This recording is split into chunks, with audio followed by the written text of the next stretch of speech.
You are listening to Know You're Crazy. My name is Susan Denee. We all have crazy. What separates us is how we choose to deal with it. I'm going to be delivering engaging and actionable tools to own your crazy, treat your crazy, and turn it into your own superpower. I hope that you walk away from this show feeling the power and strength within you. And never forget to enjoy your journey because you are worth it. Everyone, welcome to the Know You're Crazy talk show. My name is Susan Denee, and I am talking about emotional recovery in the raw. And what is up for dinner tonight is self-agreements. How do we honor our self-agreements, get rid of the shame? I think I put on my social post, kick the hell out of it with boundaries. That's the topic today. And I just got to share.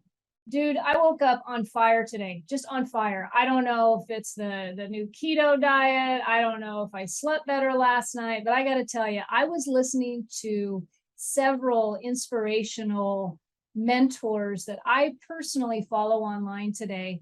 And it got me all fired up. It got me fired up about self-agreements that we make with ourselves. Are we honoring the decisions that we've made in our past? Are we authentically showing up in the roles that we have assigned ourselves? Because why is this so important? The reason it is so important because when we are not authentically owning who we are, or we've become confused about who we are, we lose. Dude, we lose. We lose. We become depressed. We become full of anxiety. We like to think the world owes us something. We become entitled. You owe me something. And when I get in that kind of mindset, I am no longer grateful or appreciative of what's going on around me. But man, when you're on fire, you know what I mean? When you are completely aligned with your decisions, you feel good. And isn't that what life is all about? If you watch what I talk about or you read what I write about, you will hear me end most of my stuff with enjoy the journey. I mean, because at the end of the day, when you and I are packing the ashes or packing the grave, it's just us. No one's coming with. It's just us. And so it's ultimately up to us to turn around and enjoy this thing that we call life. It is up to us. You know, one of the things I've been very successful with in my life is taking full responsibility for my emotional wellness. And it started a long time ago. I don't know if it was instinctive. I don't know. You know, I gave up analyzing my life a while ago, probably after years of therapy. Now it's just kind of, you know, instead of worrying too much about what caused the conditions of my emotional state, today I'm in a place where I get to just focus on what do I need to do to level it up, to feel enhancement, to, in the words of Brendan Bouchard, bring the joy. I gotta throw him out there because, you know, he's one of those ones that I follow on a regular basis, and that guy is on fire constantly. But that's what I'm talking about, is enjoying the journey, appreciating why we're here and what are we going to do with this lifetime. And depending on where your beliefs lie and depending on how you feel about, you know, transitioning and the other side, maybe you just believe we die, we're done, we're dust, we're done, right? Maybe you believe that there's going to be another life. I don't care. Because right here, right now, this is the one we got. And so are you honoring the agreements that you've made with yourself? Are you suiting up and showing up? Yeah, I feel excited today. I don't know what it's all about. I woke up like this and I'm glad it's still rolling. That responsibility for our emotional wellness really is what caps us off. I mean, you know what? It really is what is truly going to decide whether we pull through something when it's traumatic, whether we show up when we don't want to. The attention of responsibility on our emotions, to me, is the utmost important. You know, the emotions are going to be what's guiding us through this life. If I take a right turn, likely it's because I felt that that was going to be the best right turn for me to take. Now, if that right turn ends up being a U-turn that then I'm going to feel bad. But emotionally, I'm going to feel that.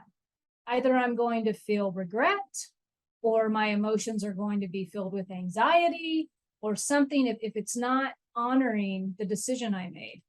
But boy, when I make the left turn and it's feeling all awesome and things are aligned, then I know that I'm on the right path. And so for you today, are you on the right path? Is what you are living today, are you able to navigate that to the best so that it honors who you truly are? Because I got to tell you, when we're not honoring ourselves, you know what that feels like. We feel out of alignment. We don't feel like we're supposed to be somewhere. We put stuff in front of us. We will put other people's needs in front of us. We will put the relationship in front of us. We will put sugar and carbohydrates. And I might be talking a little bit about me right now, but whatever, we will put that in front of us. We will put the worry and stress of finances in front of us. We will find everything to put in front of our joy. We become misaligned with our true sense of self. And that's why these self-agreements are so important. And so if at minimum today, by the end of this show, if you simply just take inventory of yourself and you ask yourself for the first time in a long time, what are the agreements that I have made with myself that are honoring me today, that give me joy in my life? If that's what you get out of this show today, then at least do that homework and become a little bit more responsible with your emotions and where you're at in life. Because the gift of that is joy. The gift of that is appreciation of self. I mean, we can talk about appreciating people in our lives, and we can talk about appreciating the roof over our head and the food in our belly. But if you don't appreciate yourself, none of it matters. None of it matters. It is okay to be healthy in your selfishness. It is okay to do that. It is okay to put you first before everybody else. So in case someone's listening to this today, that you have decided to put anybody and everything in front of you, and you're wondering why you're out of energy at the end of the day, or you're wondering why when you're up in the middle of the night, it ain't even your problems you're thinking about. You're thinking about somebody else's problems. You've just put something in front of your authentic self. Something is in front of you that doesn't need to be there. So today's show, I'm just going to be walking through that a little bit. So here we go. All right, so let's give some examples. What are some immediate self-agreements that we may make with ourselves that we don't even know we're making right now, right? Let's see. So one of them, let's say you've got a self-agreement. One of my self-agreements is I like to get up early in the morning. I like to get up at least a couple hours before everybody else. I like it when the house is quiet. You know, the dogs are still sleeping, the kids are still sleeping, the husband is still sleeping, and it is just me and my solitude. That is something very special to me. That is something that I strive for. The other thing I like to do in the mornings is I like to exercise in the mornings. Now, that's an agreement I have made with myself. I am dedicated to that agreement. When I do not adhere to that agreement for whatever reason, I'll tell you one of them that knocks me off is travel. Travel can do it. You know, when especially if you're traveling with family and we're all in the hotel room, it's kind of difficult to get up super early in the morning without worrying about waking them up, or the quiet time's just not the same. And so in situations like that, I end up leveraging my self-agreement. Now, is it a deal breaker? You know, am I going to fall off, and get all miserable? No. But I'm aware of it because that's a daily self-agreement that I make that I understand is a priority for my emotional health. Okay. So that is one self-agreement that I make that I really attempt to adhere to every single day. And I got to, I'll share this with you. When I went through everything I went through over the last couple of years with my father passing away and going through some perimenopause and menopause and the whole body hormone levels, everything's wackadoodle. That morning routine, that one agreement, probably I would say was responsible for pulling me through the majority of that. Because what happens when you have an agreement that you've made with yourself and you actually stick to it? What happens? You get a little bit of self-esteem. You feel a little bit good about yourself. You know, at the end of the day, when that head hits the pillow, that you did some good things that day. It doesn't all feel overwhelming. It doesn't all feel impossible. But if I am negotiating that agreement and I am putting it to the side, day just doesn't feel as good. It just doesn't feel as good. So what's another one? I mentioned the exercise. For me, it's an agreement.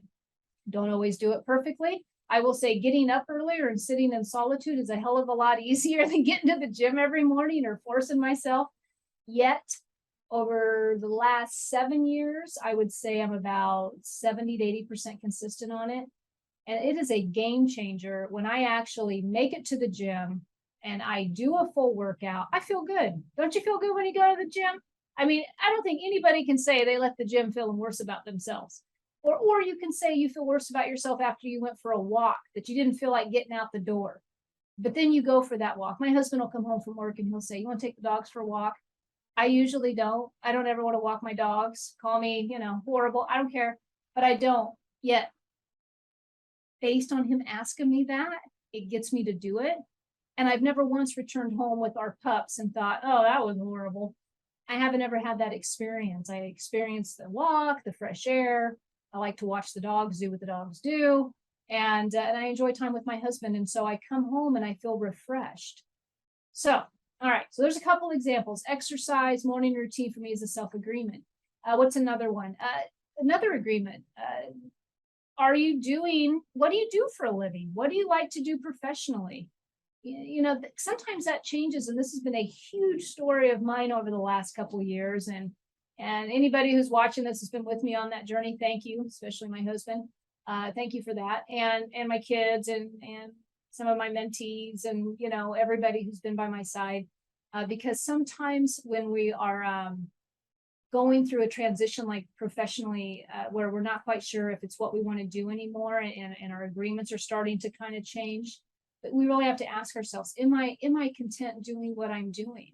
And how much longer can I stay doing what I'm doing in order to hold that sense of agreement with myself? And maybe that agreement is just simply to show up and do the job, and not go home in regret, or not, like something that I was really struggling with towards the end was really showing up to do the job that they were paying me to do. And I got to tell you, when you start leveraging that stuff, it gets pretty miserable pretty fast as far as enjoying what you're doing for a living. Because, when you go back to that emotional responsibility, we ultimately are wired to want to do good. We are wired to want to enjoy. And when we are not enjoying and we are out of that alignment, we leverage it. And so how's your professional agreement with yourself? How is that working for you today? That would be a question I would like to ask you. Let's see if we get one more before we go to break.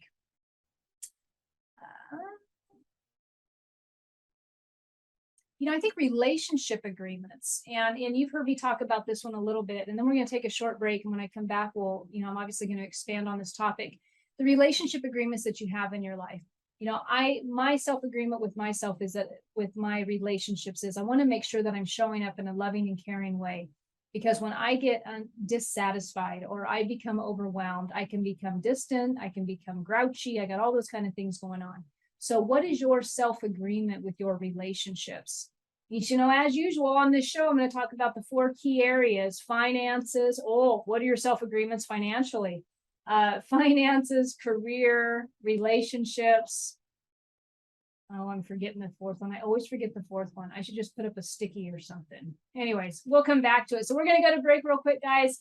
And before we do that, though, if you are interested in checking out some of my blog posts or my social media posts, please go to my website at susandenee.com. You can also check out my Instagram or my Facebook, where I post a lot of inspirational things, a lot of mini blogs, to help you throughout your day so that you can have more satisfaction in your life, and to help trigger some of that emotional sanity that we all need triggered sometimes. All right, we'll be back.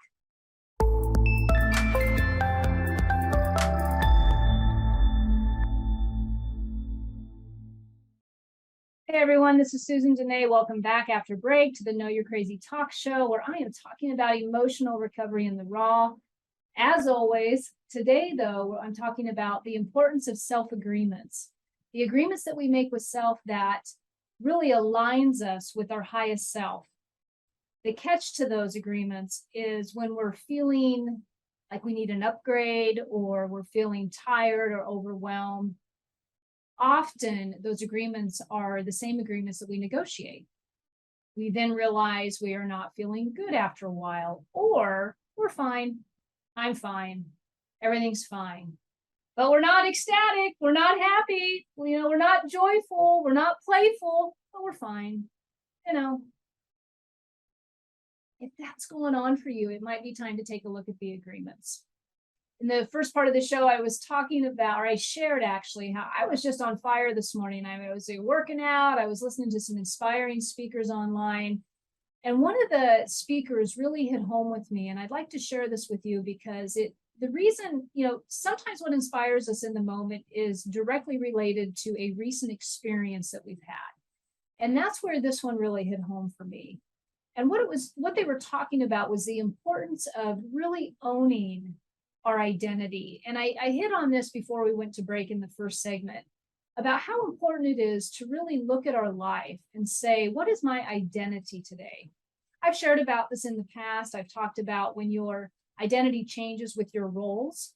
Let's say you go from a woman who has no children, or a man for that matter, and then all of a sudden you have a family. Well, your role definition has changed in a big way. The responsibilities become different, the values shift. We find out, it's not all about us anymore, and it's not necessarily, and so there's a lot of, getting used to that, but the role changes, the identity changes. Many of us will go through that often in our 20s, 30s, some of us now in our early 40s, maybe even later, I don't know. But that is a definition of an identity change.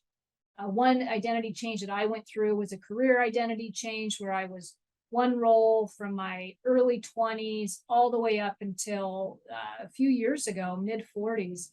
And that was an identity. And it served me very well. And within that identity, I was able to develop many, many skill sets that I enjoyed and that I loved. But that was a certain identity. And with that identity became a different set of values, depending on the industry I was in, the different types of personalities that I worked within. That was one identity. And when that identity started to shift, it was very uncomfortable, exciting, and really humbling, because there's a certain culture. It's like the difference between, am I authentically living within my own natural being, or have I attached my beliefs and my actions around what the culture thinks I should do? Let me just say that one more time. Am I naturally aligning with my inspired self, or have I settled for what culture tells me to do? In the real world, we're all playing the game. Bedtime's usually somewhere at nighttime for many of us. Bills need to get paid maybe the 1st or the 15th or before the end of the month. There's a certain expected behavior when we go to the grocery store. We start screaming our head off and acting all out of whack. Somebody's probably going to call the police on us. Don't know if they're going to do anything, but they're going to call the police. There are expected ways to live. Some of those beliefs go even deeper. When we get a little bit as a young adult, where maybe the belief of the culture or even the standards of society says likely you're going to get married and you're going to have children, and this is going to be the belief. I think that particular belief in culture is starting to uproot in a lot of different examples, and we're starting to understand that that's okay. We don't have to live in that framework all the time. But as we go against what culture believes, what are you even asking yourself? Does a culture belief still align with your beliefs? This was a big one for me, from going from a 9-to-5 job, essentially, and then making a decision to go into an entrepreneur role. 2 different identities in different ways. Did the 9-to-5 job somewhat teach me about business and develop certain skill sets that would apply into this industry I'm in now? Yes. But is it the same? No. This morning when I was listening to mentors and I was listening to some inspiration, what I got out of that was, for me, the identity that I am in today, I got to own it. I got to own it. If my business isn't doing well, if my customers aren't happy with something, if there's a complaint made, that's on me. It's not going to be anybody else's fault but on me. So either I'm going to walk into that responsibility and I'm going to own that 100%, the budget, the marketing, the sales, the the website. I mean, all of it. Either I'm going to own that, or I'm going to sit back and rest on my laurels and be a victim to something else. So do I have an agreement with myself about my identity? And that's the question for you. What is your agreement with yourself about your identity? I'm giving an example of a professional identity because one that kind of flipped, but we change life all the time. You might be somebody who was completely, and let me just make sure I'm clear. The identity that I'm talking about attaching to is an identity that serves your well-being. Because I can already imagine people are like, don't become too attached. And if you let the ego get attached to something too much, then, it's your higher power. And that's not what I'm talking about. I'm talking about authentically walking in your best self and owning that and riding it all the way. And that is a powerful self-agreement to make with yourself. And that might feel overwhelming and that might feel a little big for you. But let me tell you, it's possible. It's possible to change up your agreements with yourself. It is possible to land out a whole new experience for yourself. One of the favorite things that I like to talk about is a situation cannot change unless you make a new decision today. If you want a new experience, you got to make a new decision. And that new decision may not be monumental. It may be leading to a big shift. That new decision might be as simple as, I'm going to make a decision just to accept that I need a change in my life. I need to make a decision and I need to have an awareness that I'm lost right now, that I'm lost. And so where am I going with all of this? What I'm really getting at the end of the day is the struggle that so many of us face when we are out of integrity with what our desires are versus what our actions are doing. We are out of integrity. We have a desire for a creative life, or we have a desire for more freedom in a particular capacity, but yet our daily decisions hold us back because we are putting those things in front of those decisions. We are either putting the responsibilities of a house or whatever it is. And it's not that those things aren't good and you can't appreciate them. But if you are leveraging self and you're wondering why you're ending up short-ended, because you're out of integrity. You're out of integrity. I have shared this story probably so much that there might be some of you watching this right now, probably the eyes are going to roll in the back of your head, but I'm going to share it again. I'm sitting there, I was in a horrible situation for about it felt horrible. It was absolutely necessary. Isn't all emotional pain and growth necessary? When you pull all the way through, it feels like you're high. I can say that being a recovered alcoholic or drunk. I don't really know if I remember being high. Yeah, I guess I do. But anyways, when you pull through something that's devastating and test you to your core, you learn some stuff. And one of the aha moments that I had was when I was in a therapy session. And we started talking about the professional world that I had been in. The therapist asked me when we hung up, she said, look up the word patriarch. She goes, don't do it right when we get offline because we were on Zoom. She said, but just look it up. Now, I looked it up right away. I would have thought that I would have known. Like I really thought I would have known what the word meant. But what happened in that moment when I read it on the screen, and there was a couple other things she had me look up that day, what happened in that moment was I owned it. Do you know what I mean? Like I got the awareness of the level of dysfunction that I had been playing in for at least 4 or 5 years out of the 20 I had worked at this company. But I got it. And it wasn't about blaming. It wasn't about pointing fingers at that point. It was about owning the emotional responsibility to take my life and to be responsible for it and to make a gut-wrenching decision, which was to finally walk away. And it wasn't like, oh, I'm just going to own this and I'm going to walk away. It wasn't like that. There was obviously lead up to this moment. When we're delivered a message that grounds us to the point of making a significant change in our life, whether we're getting sober, whether we go into treatment, whether we're realigning with a new career, maybe we're moving to a new area, maybe we're breaking up with that one relationship that we thought would be in our life forever. And we're in those monumental moments of decisions. Those decisions just aren't made right there. You've been thinking about that stuff way before you get to that point. But what happens is the resistance has kind of been chipping away at you. And then so when someone comes to you, someone that you respect, or you hear something that's really profound, it resonates on such a deep level that you're ready. You're ready to take it in, and you're ready to make the move. And here's the thing, there's no right or wrong answer about this, but you're ready. That day, I left my house, sat in Starbucks outside, shut my phone off, and must have sat there for 2 years or two hours, reflecting over 20 years of commitment to this place. And when you stay with a organization or a partnership for that long, there's some grieving involved, and there's some serious letting go. But when you're ready, you trust the universe, and you just know that this is the direction I'm supposed to go in.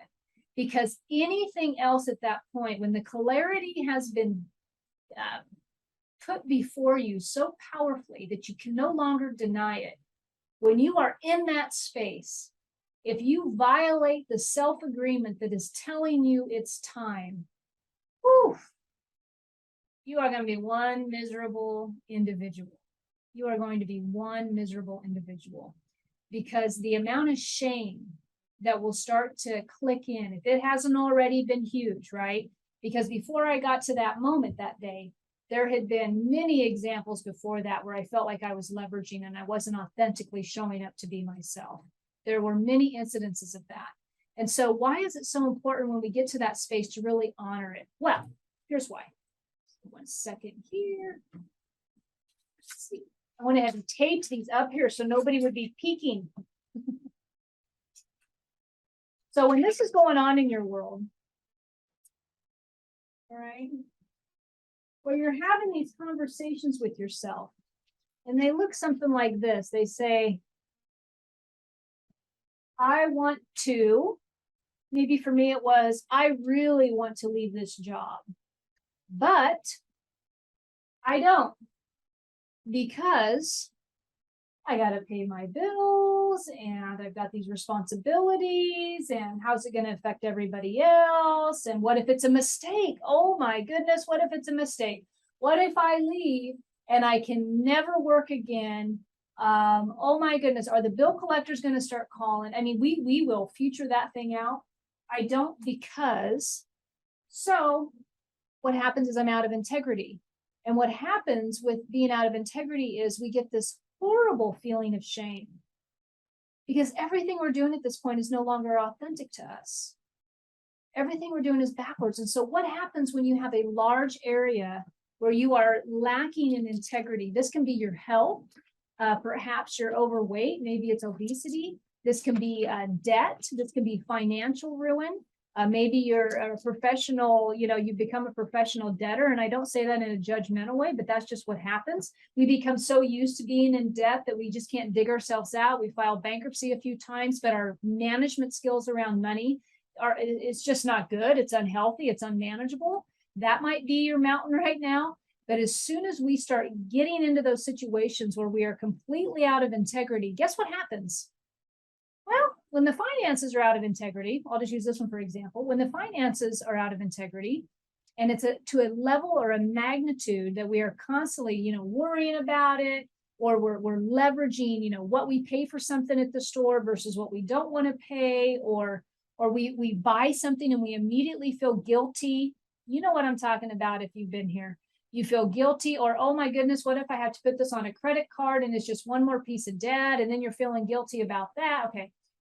Bottom line is, when that's going on a significant level in one of those 4 key areas that I talk about, eventually that shame and that lack of integrity, it's going to seep into other areas of your life. It's going to seep into other areas of your life. And so when I'm talking about self-agreements, and I'm going to start getting into the boundaries, there's a reason why. Because as soon as we let ourselves off the hook, because remember, when we die, it's just us. There ain't nobody going with us. So either we become responsible with our own self-agreements and do what we got to do in order to look to be happy, to feel joyful again, because nobody's going to do it for you. Nobody's going to roll out the red carpet and do the work for you. You have to be willing to do that work for yourself. Sometimes we never do. Sometimes we get so used to misery, the misery becomes a way of life. We're used to misery. We like the habitual way of thinking and complaining. We don't mind boring everybody with our stories. In fact, our ego's getting some type of lift out of the boring stories. We complain a lot, we bitch a lot, and we're okay with that. And we are just a miserable person that walks around. And because at the end of the day, to do it any other way seems like it's just too hard. So we don't do it. So sometimes that's just the way people are. You might know a couple people like that. You might have come across a couple people like that. But if you're somebody who takes emotional responsibility for your well-being, the times that you do find misery in your life, they're temporary. They're temporary because you take responsibility. So what are we going to do? What are we going to do with agreements that have gone out of whack? What are we going to do in order to bounce back and to do something with our life so that we can get back into alignment with our integrity and our self-agreements? We're going to set boundaries with ourselves. That's what we're going to do. We're going to work on setting boundaries with ourselves. So what is a boundary that you can set with yourself today that would make you feel better? What's a boundary that you could set with yourself today that would make you feel better? So, definition of a boundary: the expectation and needs that help you feel safe and comfortable within your relationships with others and yourself. Right? So it's learning how to say no to yourself and learning how to say yes to yourself. It's understanding the healthiness behind honoring your agreements and your limits. If you have an area of your life right now that is out of control for you, that you just are not feeling good about, take a look at the boundaries. What is a new boundary you can set for yourself? I have worked with individuals who are absolutely miserable professionally, not miserable to the point where I was at, where I really just was going to be making a significant change, but ones that continue to go to work and are unhappy. And so some of them work 70 hours a week while they're unhappy. And so a boundary might be something where they start to give themselves permission to really work 40 hours a week or 50 hours a week. It's interesting the stories that will come up when you start to challenge yourself on the area in life that you are unhappy in. I encourage you to take a look at the stories that you're telling yourself. What are the reasons you continue to be living the hamster wheel over and over in an area that you know you're dissatisfied in? What are the stories? Is it usually when it's a professional story, the one I'm talking about working too many hours, the story is, well, nobody else is there to do it. The belief goes deep. I'm a loyal employee. The type of employee who will run the company when the boss isn't there, but the boss isn't asking them to run the company, but they're going to do it anyway. But then they're overworking themselves so much that they end up doing everybody else's job. That would be a need for a boundary at work. And so the tool is to take a look at whatever area it is that you are unhappy in, or you're not really living that enhanced level of satisfaction that you know is possible. And just ponder, what agreement did I make with myself that's not working anymore? A few shows back, I talked about silent agreements, and I was talking about the power of silent agreements within couples. You know, there might be a silent agreement that it's okay for one partner to come home late every night. The other partner's wondering where they've been, but nobody talks about it. You know, the person coming home late at night doesn't want to talk about it because maybe they're having an affair, or maybe they're doing something they're not supposed to do. And then the person at home doesn't want to talk about it because, you know, what if they are having the affair and this means our life is over and where are we going to live? You know, there's the story. So nobody talks about it. It's a silent agreement. It's dysfunction at its best, but nobody wants to talk about it. Do you have a silent agreement with yourself in the area that you're struggling, that you're not talking about? Have you looked at the story and taken full responsibility for why you're not happy? are you getting to the meat of it? You know, I had gone through this in a few different areas of my life when I've had to reflect and really ask myself. Even the situation that was recent, I had to sit back and really take my inventory on what my responsibilities are with this new identity that I've taken on. Because nobody can take the identity from you. Nobody can change the identity that you're signing up for. Only you can do that. Only you are possibly that, you know, you're the only one that can change up your experience if it's necessary. So start with the agreements. Start with your agreement. So I'm going to take another break. And when I get back, I will be diving into, now that you have your agreements, now that you're kind of looking at these areas that are tough, what's next? How do you implement new agreements, and how do you make that happen so it's not quite, you know, rip the Band-Aid off and just go for it? You know, how do you do that? And so I'm going to talk about that as soon as we get back from break. In the meantime, if you haven't checked out my website, please do, susandenee.com, or any of my social media where I post daily inspirational quotes, blogs. You also get some of these video clips from past shows. There's always a lot of content that I put out there in order to help you thrive and be emotionally happy with the path that you're choosing right now. All right, thanks. We'll be back.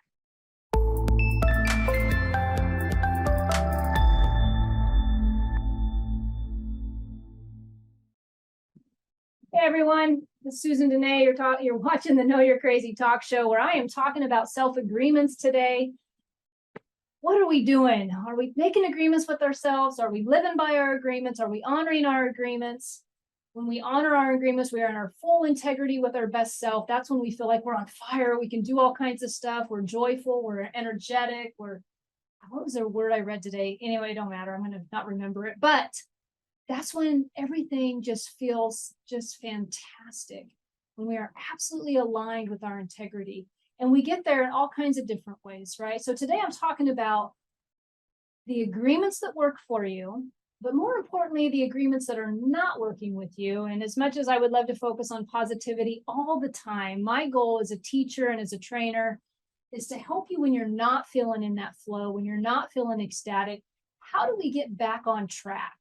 You know, how do we generate a new way of living when we are so used to a habitual way of doing things that we have habituated ourselves into misery? I don't even know if that's a word, but I'm going with it. You know what I'm talking about.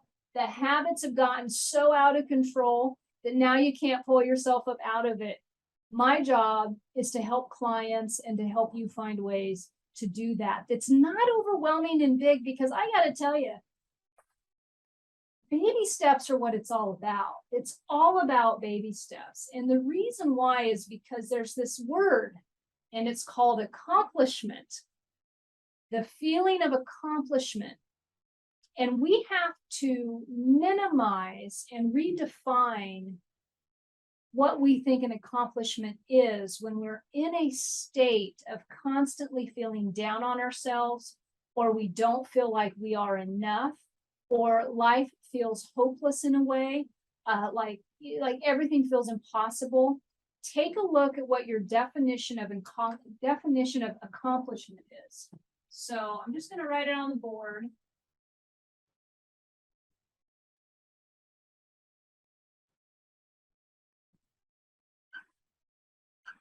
Define accomplishment for you. That's where I want you to start. Define accomplishment for you. Okay? Just kind of look at how that word's floating around in your world right now. Now, let's just say we all agree, if you're still watching this show, that you have an area of your life that you would like to enhance. You have an area of your life that's not going exactly in the way you'd love it to go, and you're looking for an upgrade. So, number one, your number one suggestion, this is the baby step, make the decision today to create a new experience in the needed area of your life. You know that area, and I want you to write it down. If you don't have a pen and paper on your phone right now, make a mental note. Just do the work, right? Just do the work. If you want a new experience, you got to do the work. So what's the work? Okay, make a decision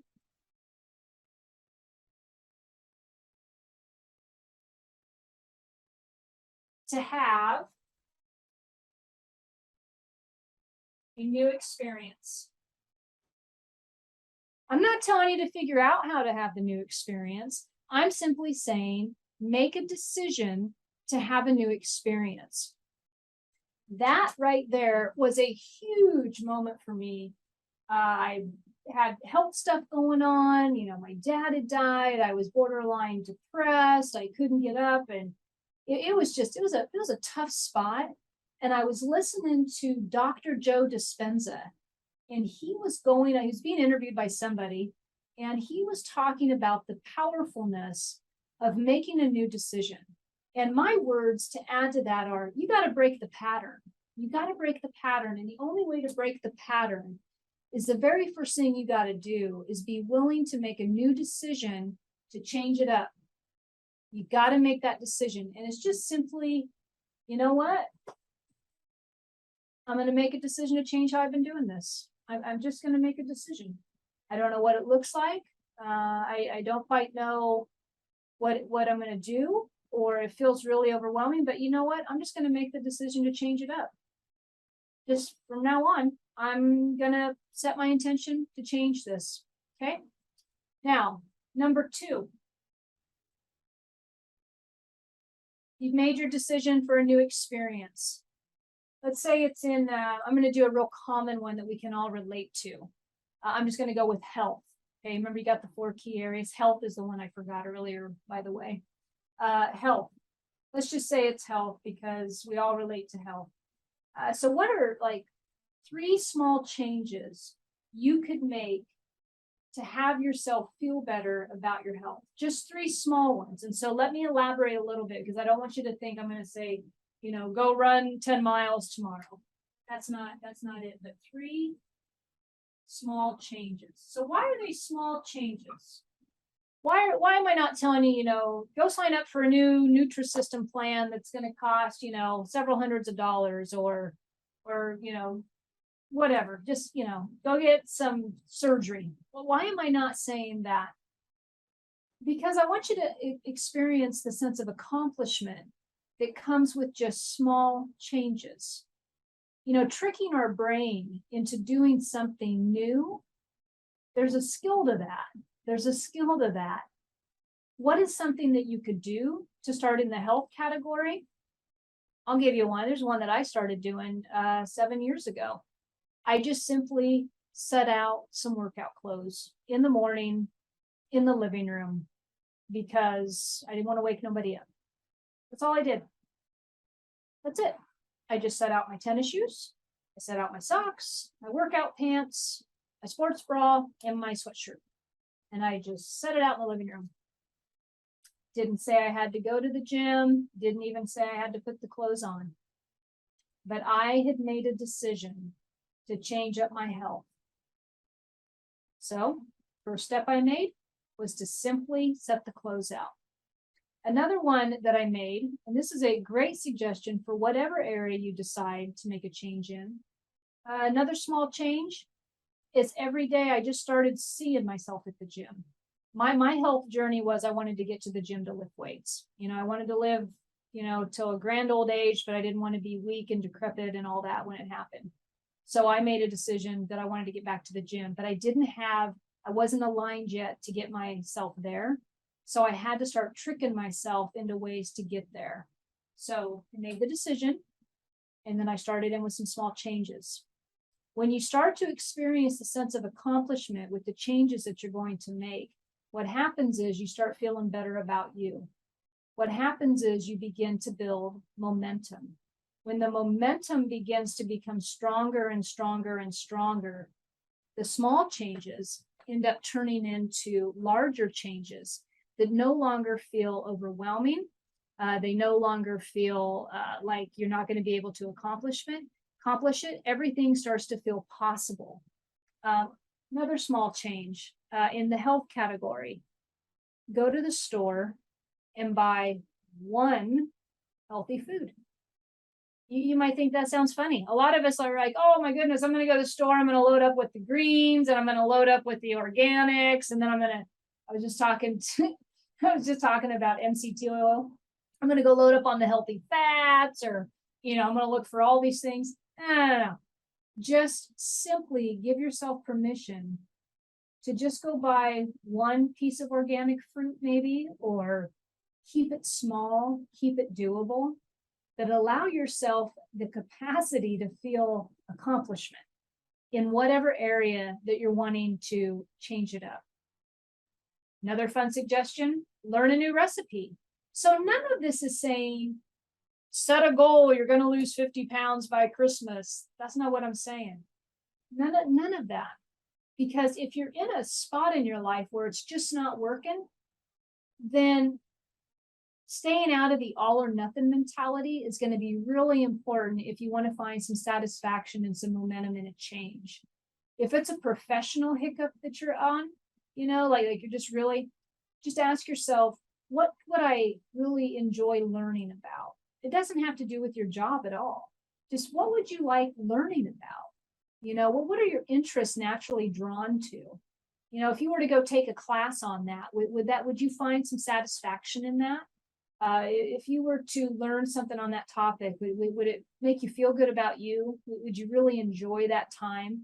Thinking outside the box and coming around the problem from the sides, versus trying to confront it straight on, is where I'm going with these small changes, so that you can start to elevate how you feel about yourself and these agreements that you've made with yourself. And here's the most important thing. I think I'm getting close to wrapping up here, but I definitely want to leave you with this one before I go. Most important one.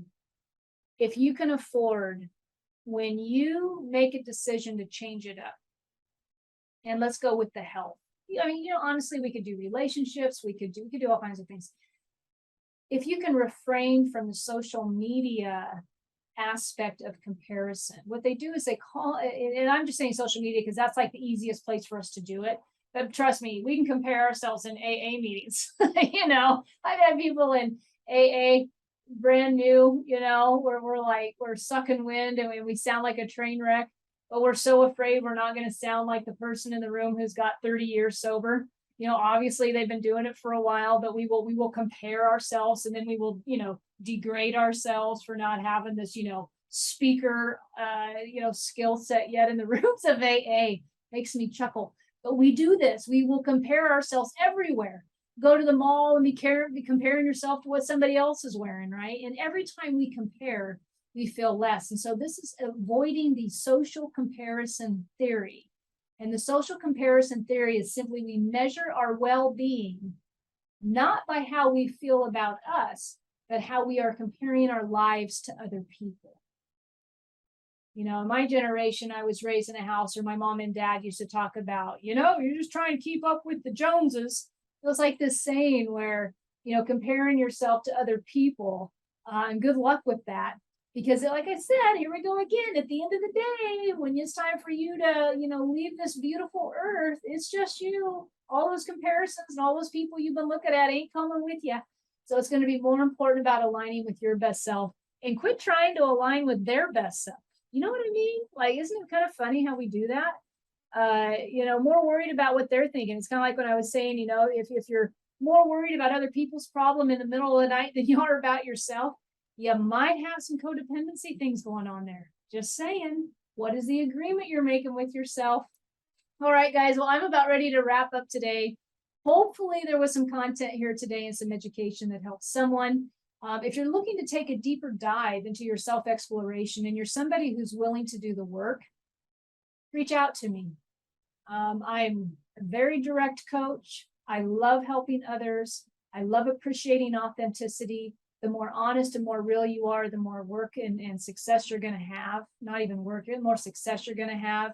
If that's you, then I would love to work with you. You can go to my website at susandenee.com. My email's on there. Feel free to email and reach out to me. You can also direct message me through Instagram, Facebook.